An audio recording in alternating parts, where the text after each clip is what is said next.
અમરેલીના નાના લીલિયાની સરજમીન પર હજરત ઓલિયા સૈયદ અશરફ મિયા બાપુના ઉર્સ મુબારકની શાનો શોકતથી ઉજવણી કરાઈ।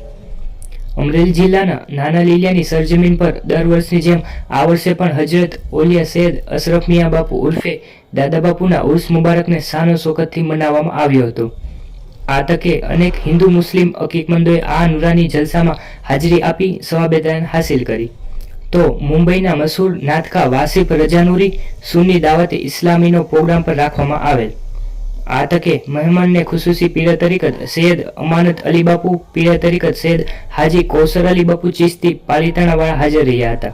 સમગ્ર આયોજન દાદા બાપુ દરગાહ પરિવાર દ્વારા કરવામાં આવેલ। Bureau report Nasir Qureshi, news for Kathiawad, Amreli. Amreli જિલ્લાના નાના લીલિયા ગામે કોમી એકતાના પ્રતીક સમા મહાન સંત અશરફ મિયા બાપુ દાદા બાપુનો ઉર્સ આજે તારીખ 7/1/2025ના રોજ શાનો શોકતથી મનાવવામાં આવેલ છે। એમાં આજના દિવસે 3 વાગે મિલાદ શરીફ, 6 વાગે ન્યાદ અને રાત્રે 9 વાગે નાત શરીફનો પ્રોગ્રામ રાખવામાં આવેલ છે। આ કોમી એકતાનું એક પ્રતીક છે જ્યાં રામજી મંદિર ને દાદા બાપુની દરગાહ સાંકળવામાં આવેલ છે અને અહીંયા તમામ સમાજના લોકો 18 વર્ષ સાથે મળીને આ ઉર્સની ઉજવણી કરે છે।